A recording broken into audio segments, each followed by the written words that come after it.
Hello TSPSC aspirants, అదేవిధంగా APSC aspirants. ఈరోజు ఈనాడు ఎడిటోరియల్లో మనకు చాలా ఇంట్రెస్టింగ్ ఆర్టికల్స్ అయితే ఇవ్వడం జరిగింది. సో వాటి గురించి డిస్కస్ చేసుకునే ప్రయత్నం చేద్దాం. ఈరోజు జాతీయ బాలికా దినోత్సవం సందర్భంగా ఆకాశమే హద్దు అనే పేరుతో ఒక ఎడిటోరియల్ అయితే ఇవ్వడం జరిగింది. సో దాని గురించి డీటెయిల్స్గా ఒకసారి చర్చించుకుందాం. ఫస్ట్ ఆఫ్ ఆల్ ఎలా స్టార్ట్ చేశాడో చూద్దాం. దేశంలో ఆడపిల్లల జీవితాలు ఎంత గౌరవంగా సురక్షితంగా ఉంటున్నాయనేది కీలక ప్రశ్నగా మారింది. అమ్మాయిల సామర్థ్యాలను ఎంత మేర ఉపయోగించుకుంటున్నారన్నది ముఖ్యమై నేడు జాతీయ బాలికా దినోత్సవం సందర్భంగా ఇవ్వడం జరిగింది. ప్రపంచంలో మగ శిశువుల కంటే ఆడ శిశువులు అత్యధికంగా మరణిస్తున్న దేశం మనదే అంట. భారతదేశంలోనే అత్యధికంగా ఆడ శిశువులు మరణిస్తున్నారు అనేది చూసుకోవచ్చు. ఇది గుర్తుంచుకోండి. ఆ తర్వాత ఏ రాష్ట్రంలోనూ మగపిల్లలతో పోలిస్తే ఆడపిల్లల అక్షరాస్యత రేటు ఎక్కువగా లేదని ఒక సర్వే చెప్తుంది. అయితే ఒక సర్వే ప్రకారం ఏంటంటే ఒక్క రాష్ట్రంలో అట్లీస్ట్ ఒక్క రాష్ట్రంలో కూడా మనకు అక్షరాస్యతలో మహిళలు మహిళలు కాదు ఆడపిల్లలు పురుషులను దాటేసిన స్టేట్ ఒక్కటి కూడా లేదంట. ఇది చాలా గుర్తుంచుకోవాల్సిన అంశం. ఆ తర్వాత 1 నుంచి 4వ తరగతి వరకు బడి మానేసిన బాలికల్లో అత్యధికంగా 60.6% మేఘాలయలో ఉన్నారంట. అత్యధికంగా బాలికలు బడి మానేస్తున్న బాలికల్లో మొదటి స్థానం మేఘాలయ రాష్ట్రం ఉందంట, ఫస్ట్ ప్లేస్లో. ఆ తర్వాత 43.2%తో జార్ఖండ్ 2వ స్థానంలో ఉందంట. అదేవిధంగా బీహార్లో 30.7% బీహార్లో బడి మానేస్తున్న 1 నుంచి 4వ తరగతి వరకు బడి మానేస్తున్న పిల్లలు ఉన్నారంట. తర్వాత నల్హీకలి మహేంద్ర ఎడ్యుకేషన్ ట్రస్ట్ 2018లో 17,000 మంది 13 నుంచి 19 ఏళ్ల వయస్సు బాలికలను సర్వే చేసిన సమగ్ర నివేదిక రూపొందించినాయంట. యుక్త వయస్సు బాలికల స్థితిగతులు నిర్వహించే సూచీని రూపొందించడానికి ఈ సర్వే ఫలితాలు ఉపయోగపడ్డాయంట. అయితే ఈ మేరకు రూపొందించిన టీనేజ్ గర్ల్స్ ఇండెక్స్ ప్రకారం 39.8% టీనేజ్ బాలికలు ఇప్పటికీ బహిరంగ మల విసర్జన చేయాల్సి వస్తుందంట. అంటే బేసిక్ లెట్రిన్స్ అనే ఫెసిలిటీస్ టాయిలెట్ ఫెసిలిటీ అనేది వాళ్ళ ఇంట్లో లేకపోవడం వల్ల బహిరంగ మల విసర్జన చేయాల్సిన పరిస్థితి ఉందంట. అదేవిధంగా 45.6% ఋతుక్రమం సమయంలో అపరిశుభ్రమైన వస్తువులను ఉపయోగిస్తున్నారంట. అదేవిధంగా చాలామంది రక్తహీనతతో బాధపడుతున్నారు. 80.6% మంది బాలికలు మాత్రమే చదువుతుండగా వారిలో 70% ఉన్నత విద్యను అభ్యసించాలని భావిస్తున్నారు. 74.3% బాలికలు చదువు పూర్తయిన తర్వాత ఉద్యోగం చేయాలనే లక్ష్యంతో ఉన్నారు. అదేవిధంగా గ్రామీణ పట్టణ ప్రాంతాల్లో 73.3% బాలికలు తమను 21 ఏళ్ల వయసు వచ్చాకే వివాహం చేసుకుంటామని అనుకుంటున్నారు. అప్పటికి ఏదో ఒక జీవనోపాధి పొందాలని చూస్తున్నారని టీఏజీ ఇండెక్స్ అనే నివేదిక మనకు తెలియజేస్తుందంట. అయితే అనేక పథకాలు ప్రభుత్వాలు అయితే కల్పిస్తున్నాయి. సో అమ్మాయిల అభ్యున్నతి కోసం ప్రభుత్వాలు అనేక పథకాలు చేపడుతున్నాయి. కానీ ప్రాథమిక విద్య కోసం దేశవ్యాప్తంగా నడిపిన మహిళా సమాఖ్య ప్రాజెక్టులు, కొన్ని రాష్ట్రాలు మొదలుపెట్టిన ఇతర కార్యక్రమాలు బాలికలు ప్రాథమిక విద్యలో ముందంజ వేయడానికి కొంతమేర తోడ్పడుతున్నాయంట. అయితే బాలికల లింగ నిష్పత్తిని పెంచడానికి, వారి అభివృద్ధి కోసం కేంద్రం బేటీ బచావో బేటీ పడావో, బాలికా సమృద్ధి యోజన, CBSE, ఉడాన్ వంటి పథకాలను ప్రారంభించింది. కానీ అధికారుల్లో అవినీతి, అమల్లో చిత్తశుద్ధి లేకపోవడం, లబ్ధిదారుల ఎంపిక సరిగా లేకపోవడం, నిధుల సకాలంలో అందకపోవడం వంటివి ఈ పథకాలు పూర్తి స్థాయిలో విజయవంతం కాకుండా ప్రధాన కారణాలుగా నిలుస్తున్నాయి. ఇటువంటి సమస్యలు వెనక్కి లాగుతున్న కుటుంబ సభ్యుల సహకారంతో చాలామంది బాలికలు ముందంజ వేస్తూనే ఉన్నారు. ఎంతోమంది సాధారణ మధ్యతరగతి కుటుంబాలకు చెందిన అమ్మాయిలు దేశం గర్వించదగ్గ స్థాయికి ఎదిగారు. వీరి తల్లిదండ్రులు, కుటుంబ సభ్యులు అందరిలా ఆలోచించకుండా వెన్నుతట్టి ప్రోత్సహించడం వల్లే పురోగతి సాధించగలిగారు. అమ్మాయిల తల్లిదండ్రులు అంతా ఇటువంటి విజేతలను ఆదర్శంగా తీసుకొని తమ కుమార్తెలను ప్రోత్సహించాలి అని చెప్తున్నాను. ఆ తర్వాత నైపుణ్యాలు నేర్పిస్తే నేటి బాలికలే రేపటి శ్రామిక శక్తి. దేశ పురోగతిలో వారి ప్రాధాన్యాన్ని గుర్తించాలి. యువతులకు విద్య, ఆరోగ్యం, ఉపాధి అవకాశాలకు దండిగా నిధులు వెచ్చించాలి. దీనివల్ల మొత్తం సమాజానికి, దేశార్థికానికి ప్రయోజనం దక్కుతుంది. అమ్మాయిల కళలను సాకారం చేసుకోవడానికి అందరి తోడ్పాటు అవసరం. ఇది అందరి తోడ్పాటు అయితే నిజంగానే అవసరం. బాలికలను సంఘటితం చేసి వారిలో ఆత్మస్థైర్యం నింపడం ఎంతో ముఖ్యం. వారి జీవన ఉపాధి నైపుణ్యాలను నేర్పించాలి. ఇందుకోసం గ్రామ పంచాయతీల ఆధ్వర్యంలో ప్రత్యేక కేంద్రాలను ఏర్పాటు చేయాలి. వాళ్ళ అభ్యున్నతి కోసం, నైపుణ్యాన్ని పెంచడం కోసం. అంగన్వాడీలలో కిషోర బాలికలపై ప్రత్యేక దృష్టి సారించేలా చర్యలు తీసుకోవాలి. అదేవిధంగా బాలికల రక్షణ కోసం సీసీ కెమెరాల ఏర్పాటు ఒకటే సరిపోదు, ప్రతి వ్యక్తి బాధ్యతగా మెలిగేలా అవగాహన కలిగించాలి. ఇది చాలా ఇంపార్టెంట్ పాయింట్, గుర్తుంచుకోండి. అంటే సీసీ కెమెరాలు ఏర్పాటు చేసినంత మాత్రాన వాళ్ళు సేఫ్టీగా ఉంటారు అనేది కాదు. ప్రతి ఒక్కరిలో ఆడపిల్లల పట్ల మంచి భావం ఉండేటట్లు సమాజంలో మార్పు తీసుకురావాలి. అశ్లీల వెబ్సైట్లను నడుపుతున్న వారిని, ఆడపిల్లలతో వ్యభిచారం చేయించే దుండగుల్ని కఠినంగా శిక్షించాలి. ఆ తర్వాత ఉన్నత చదువుల కోసం ఎదురు చూస్తున్న బాలికలు, యువతుల కోసం మరిన్ని ప్రత్యేక విద్యా సంస్థల్ని అందుబాటులోకి తీసుకురావాలి. జస్ట్ లైక్ మన తెలంగాణలో అయితే గర్ల్స్కి కావచ్చు, అదేవిధంగా సపరేటు స్కూల్స్ కానీ, జూనియర్ కాలేజెస్ కానీ, డిగ్రీ కాలేజెస్ కానీ ఏ విధంగా అయితే ఉన్నాయో అదేవిధంగా దేశం మొత్తం కూడా అట్లా వాళ్ళకు సపరేటు ఫెసిలిటీస్ ఉండే కళాశాలను కానీ అవకాశాలు కల్పించాల్సిన అవసరం ఉంది. అదేవిధంగా వారికి ఉపాధి అవకాశాలను కూడా మెరుగుపరచాలి. ప్రభుత్వాలు ఆడపిల్లల తల్లిదండ్రులకు అండగా నిలిచేలా సంక్షేమ పథకాలను రూపొందించాలి. సమర్థంగా వాటిని రూపొందించడమే కాదు, సమర్థంగా అమలు చేయాలి. ఇటువంటి చర్యలు తీసుకుంటే అమ్మాయిల ఆకాశాన్ని అందుకుంటారనడం ఎంత మాత్రం అతిశయోక్తి కాదు. ఇది చాలా ఇంపార్టెంట్. ఇక్కడ మీకు ఇచ్చిన డేటా చాలా యూస్ఫుల్గా ఉంటుంది. 1 నుంచి 4వ తరగతి వరకు బడి మానేసిన బాలికల్లో అత్యధికంగా ఏ రాష్ట్రాల్లో మానేస్తున్నారు అనేది గుర్తుంచుకోండి. First Meghalaya, first state, second Jharkhand, అదేవిధంగా బీహార్లో 30.7%. ఈ 3 టాప్ ప్లేస్లో ఉన్నాయి బడి మానేస్తున్న బాలికల శాతంలో. ఇంకా నెక్స్ట్ ఆర్టికల్ కనుక చూసుకున్నట్లయితే ఎడిటోరియల్లో స్టార్టప్కు సంబంధించి ఇవ్వడం జరిగింది. అంకుర విజయం ప్రగతికి అభయం అని ఒక మంచి ఇంట్రెస్టింగ్ ఆర్టికల్ ఇది చూసుకుంటే ప్రతి సంస్థ మొదట్లో చిన్న అంకురమే. ప్రస్తుతం ప్రపంచంలో దిగ్గజ వ్యాపార సంస్థల్లో కొన్ని అంకురాలే. ఒక అంకురం నిలదొక్కుంటే పెద్ద వృక్షంగా ఎదిగి కొత్త ఉత్పత్తులు, సేవలు అందిస్తుంది. ఉపాధి కల్పనకు, దేశ ఆర్థిక అభివృద్ధికి తోడ్పడుతుంది. అంకురాలు విజయం సాధించడం దేశ యువత శాస్త్ర విజ్ఞానం నైపుణ్యాలు, వ్యాపార దక్షతకు నిదర్శనం. దేశం సులభతర వాణిజ్య విధానానికి సంకేతం. అంటే ప్రతి సంస్థ కూడా ఏదైనా ఫస్ట్ పెద్ద చిన్న వర్షపు చినుకుతోనే మొదలవుతుంది అన్నట్టు ఈ అంకురాలు అనేవి కూడా ఇప్పుడు అలాంటి స్టేజ్లోనే స్టార్టప్ అంటే స్టార్టింగ్ స్టేజ్ నుంచే ఒక పెద్ద కంపెనీగా ఎదగాలంటే ఫస్ట్ స్టార్టప్లు మొదలు కావాలి. అట్లా స్టార్టప్లకు ఒక దేశం ఏ విధంగా అవకాశాలు కల్పించాలో వాటిని ఏ విధంగా ప్రోత్సహించాలి అనే దాని గురించి ఆర్టికల్ ఉంటుంది.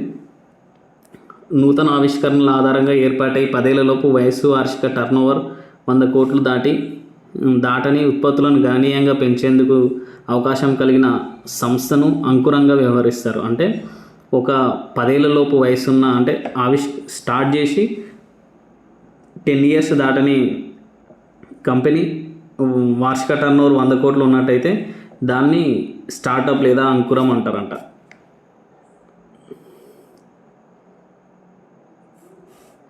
ఈ డెఫినేషన్ గుర్తుంచుకోండి. ఆ తర్వాత వార్షిక టర్నోవర్ 100 కోట్లు దాటిన అంకురాలను యూనికార్న్ అంటారు. ఇది ఇంపార్టెంట్, ఇది గుర్తుంచుకోండి. స్టార్టప్ని 100 కోట్ల టర్నోవర్ దాటింది అనుకో దాన్ని యూనికార్న్ అంటారంట. ఆ తర్వాత మన దేశంలో ప్రస్తుతం 1,00,000కు పైగా అంకురాలు, 100కు పైగా యూనికార్న్లు ఉన్నాయంట. సో 1 lakh ప్లస్ అంకురాలు ఉన్నాయి, 100కు పైగా యూనికార్న్ కంపెనీలు ఉన్నాయంట. అయితే దేశంలోని అంకురాల విలువ సుమారు 3 లక్షల కోట్ల రూపాయలు, యూనికార్న్ సంస్థల విలువ 25,000 కోట్ల విలువ ఉందంట. ప్రభుత్వం ఏ విధంగా చేయిస్తుంది అనే దాని గురించి కూడా ఇక్కడ డిస్కస్ చేయడం జరిగింది. అంకురాల సంఖ్య విలువలో అమెరికా, చైనా తొలి 2 స్థానాల్లో ఉన్నాయి. ఇది గుర్తుంచుకోండి. స్టార్టప్స్లో ఫస్ట్ ప్లేస్ USA ఉంది, సెకండ్ ప్లేస్ చైనా ఉందంట.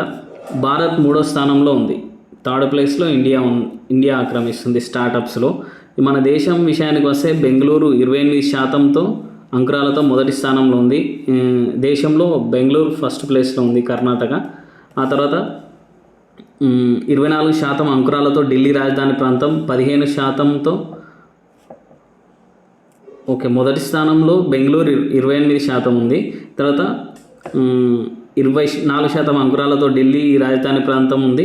15%తో ముంబై, 8%తో హైదరాబాద్ తర్వాత స్థానాలను ఆక్రమించిందంటే first Bengaluru, second Delhi, third Mumbai, fourth Hyderabad ఉంది. సో అంకురాలు దేశంలో సంపదను సృష్టించడంతో పాటు ఉద్యోగుల్లో క్రియాశీలత, ఉత్పాదకత కూడా పెంపుతాయి. నూతన ఉత్పత్తుల తయారీ, సేవల అందజేతలో కీలక పాత్ర పోషిస్తాయి ఇవి. ప్రస్తుతం దేశ జీడిపిలో అంకురాల వాటా 3% దాకా ఉంటుందని, అది మరో 2-3 ఏళ్లలో 5% చేరుకుంటుందని, పెరుగుతుందని అంచనా వేస్తుంది. అంటే ఇప్పుడు జీడిపిలో 3% వాటాను అంకుర సంస్థలు ఆక్రమించినాయంట. అది కొన్ని సంవత్సరాలు అయితే, ఒక సంవత్సరమా మరో 2-3 ఏళ్లలో అది 5% కూడా చేరుకునే అవకాశం ఉందని ఎక్స్పెక్ట్ చేస్తున్నాం. ఆ తర్వాత ఇప్పటికీ ఇవి 6 లక్షలకు పైగా ఉద్యోగాల కల్పనకు తోడ్పడ్డాయంట. 6 లక్షలకు పైగా ఉద్యోగాలు ఈ అంకుర సంస్థల ద్వారా కల్పిస్తున్నారంట.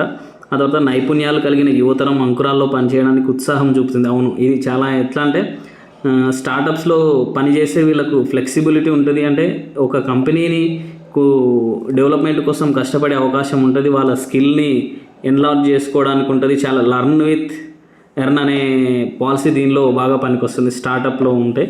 అట్లా చాలామంది స్టార్టప్స్లోనే వర్క్ చేయడానికి ఇంట్రెస్ట్ చూపిస్తున్నది మనం చూసుకోవచ్చు. తమను తాము నిరూపించుకోవడానికి, పైకి ఎదగడానికి అంకురాలు దోహదపడతాయని వారు విశ్వసిస్తున్నారు. అయితే దేశంలో పురుడు పోసుకొని పెరిగిన సంస్థల్లో Paytm, Meesho, Ola, Udaan, Swiggy, PhonePe వంటి సంస్థలు ఉన్నాయి. ఇవి గుర్తుంచుకోండి. మన దేశంలో పురుడు పోసుకుని అంటే మన దేశంలో స్టార్ట్ అయిన స్టార్టప్స్ ఏవంటే బాగా సక్సెస్ అయినాయి. Paytm, Meesho, Ola, Udaan, Swiggy, PhonePe వంటివి ఇక్కడే స్టార్ట్ అయినాయి. దేశ ఆర్థిక వ్యవస్థను అంకురాల అవసరాన్ని గుర్తించిన ప్రభుత్వం వాటికి ప్రోత్సహించడానికి స్టార్టప్ ఇండియా అనే పేరుతో 2016లో మనకు స్టార్టప్ ఇండియా ప్రోగ్రామ్ని అయితే ప్రారంభించింది. ఈ పథకం కింద అంకురాలకు వివిధ దశల్లో ఆర్థిక సహకారం అందిస్తారు. ఫండ్స్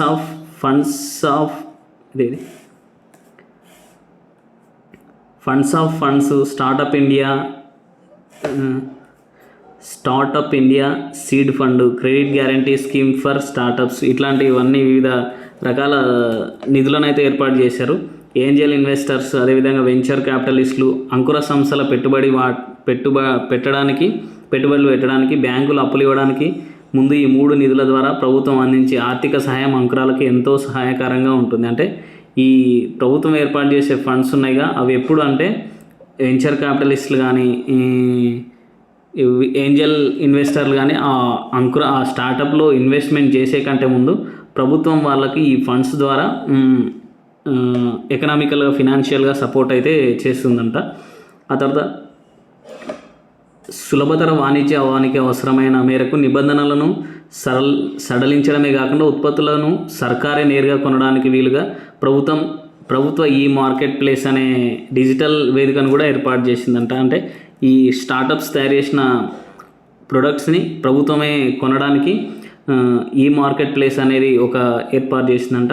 అంకురాల మేధా సంపత్తికి, ఆకృతులకు, ట్రేడ్ మార్క్లకు, పేటెంట్లను త్వరగా పొందడానికి, పేటెంట్ హక్కులను కాపాడడానికి అంకురాల మేధావుల రక్షణ వ్యవస్థను ప్రభుత్వం ఏర్పాటు చేసిందంట. అంకురాల మేధా హక్కుల రక్షణ అనే వ్యవస్థను కూడా ఏర్పాటు చేసింది. కార్మిక, పర్యావరణ చట్టాల కింద సమర్పించాల్సిన నివేదికలకు సంబంధించిన నిబంధనలను కూడా సడలించింది స్టార్టప్స్ కోసం. ప్రభుత్వ అంకుర వ్యవస్థను పటిష్టపరిచేందుకు అవసరమైన సలహాలు ఇవ్వడానికి జాతీయ అంకుర సలహా మండలిని కూడా ఏర్పాటు చేసిందంట. జాతీయ అంకుర పురస్కారాలను సైతం కూడా గవర్నమెంట్ ఇస్తుందంట. సంస్థను స్థాపించడానికి సొంత డబ్బు లేదంటే ఏంజల్ ఇన్వెస్టర్లు పెట్టుబడే ఆధారం. సంస్థ బాగా నడిస్తే తర్వాత దశలో వెంచర్ క్యాపిటలిస్టుల ద్వారా నిధులు వస్తాయి. అయితే ఏంజల్ ఇన్వెస్టర్లు కేవలం సంస్థను స్థాపించే వారి ఆలోచనలు, సామర్థ్యంపై నమ్మకంతో పెట్టుబడి పెడతారు. ఏంజల్ ఇన్వెస్టర్లు అనే వాళ్ళు ఏంటంటే మనం ఒక థాట్ చెప్తే అది వాళ్ళకి నచ్చి దాని మీద ఇన్వెస్ట్ చేస్తారు. అదే వెంచర్ క్యాపిటలిస్టులు ఆ ఆలోచనని కొద్దిగా ఆచరణలోకి వచ్చిన తర్వాత వెంచర్ క్యాపిటలిస్టులు వస్తారు. అదే వెంచర్ క్యాపిటలిస్ట్ మాత్రం సంస్థ పనితీరును నిశితంగా పరిశీలించిన తర్వాతే పెట్టుబడులు సమకూరుస్తారు. 3వ దశలో బ్యాంకులు, బ్యాంకేతర ఆర్థిక సంస్థలు రుణాలు ఇస్తున్నప్పటికీ ఏదో ఒక ఆశని హామీగా చూపించాల్సి వస్తుంది బ్యాంకులు, ఇతర ఆర్థిక సంస్థలు అయితే. ఇటువంటి సమస్యలను అధిగమించడానికి అంకురాలకు క్రెడిట్ గ్యారంటీ పథకాన్ని ఒక ప్రభుత్వం 2023లో ప్రవేశపెట్టింది. దీని కింద బ్యాంకులు ఇచ్చే రుణాలకు కొన్ని నిబంధనలలో కొంతమేర గ్యారంటీ ఇస్తుంది. ప్రభుత్వం ఎంత చొరవ తీసుకున్నా 2022-23లో అంకుర సంస్థల్లో పెట్టుబడులు, బ్యాంకులు, బ్యాంకేతర సంస్థల రుణాలు తగ్గిపోయినాయంట. 2023లో 62% మేర రుణాలు తగ్గిపోయినట్లు తాజా ఒక అధ్యయనం చెప్తుంట. 62% తగ్గిపోయిందంట రుణాలు తీసుకునేది. ఇంకా ఫైనల్గా కన్క్లూజన్ ఏమి ఇచ్చారంటే, భారత్ ప్రపంచంలోనే శాస్త్ర సాంకేతిక రంగాల్లో భారీ ఎత్తున నిపుణ మానవ వనరులు కలిగిన దేశం. భారతదేశంలో మానవ వనరులు ఎక్కువగా ఉన్నాయి. సో అమెరికా, చైనా, జపాన్లతో పోలిస్తే మన దేశంలో యువజనాభా అధికంగా ఉంది. సో ప్రపంచంలోనే వేగంగా ఆర్థిక అభివృద్ధిని సాధిస్తుంది. అదేవిధంగా రిజర్వ్ బ్యాంకుతో పాటు మన ఆర్థికవేత్తలు కోవిడ్ అనంతర కాలంలో దేశం ఎదుర్కొంటున్న అనేక ఆర్థిక సవాళ్లకు మేలైన పరిష్కారాలు చూపి దేశాన్ని సమర్థంగా ముందుకు తీసుకెళ్తున్నారు. ఇన్ని సానుకూలతతో ఉన్న దేశంలో అంకురాలు అపజయం పాలవ్వకూడదు.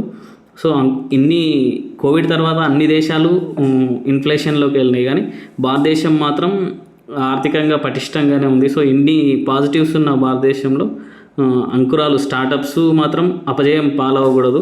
అంకురాలుగా ప్రాణం పోసుకునే సంస్థలు మహా వృక్షాలుగా ఎదగాలి. దేశ ఆర్థిక స్వరూపం మారి నిపుణులైన యువతకు ఉద్యోగాలు దక్కాలి. నిరుద్యోగ సమస్య తొలగిపోవాలి. అభివృద్ధి చెందిన దేశాల్లో మన దేశం శిఖాగ్రాన నిలవాలి. అంకురాల విజయ అవకాశాలు మరింతగా పెరిగితే ఈ దిశగా అడుగులు పడినట్లే అని చాలా ఇంట్రెస్టింగ్గా ఉంది. ఇక్కడ ఈ పర్సంటేజ్లు ఇది బాగా గుర్తుంచుకోండి, ఎందుకంటే స్టార్టప్స్లో ఫస్ట్ ఏ కంట్రీ ఉంది, సెకండ్ ఏది, థర్డ్ ఏది. ఫస్ట్ యూఎస్ ఉంది, సెకండ్ చైనా ఉంది, థర్డ్ ఇండియా ఉంది. అంకుర స్టార్టప్స్ బాగా అభివృద్ధి చెందిస్తున్న దేశాల్లో. ఇవి ఈరోజు ఎడిటోరియల్ ఆర్టికల్స్. సో మన ఛానల్ అయితే సబ్స్క్రైబ్ చేసుకోండి. ఇలా డైలీ ఎడిటోరియల్ అనాలిసిస్ చేస్తాయి ఇప్పటి నుంచి.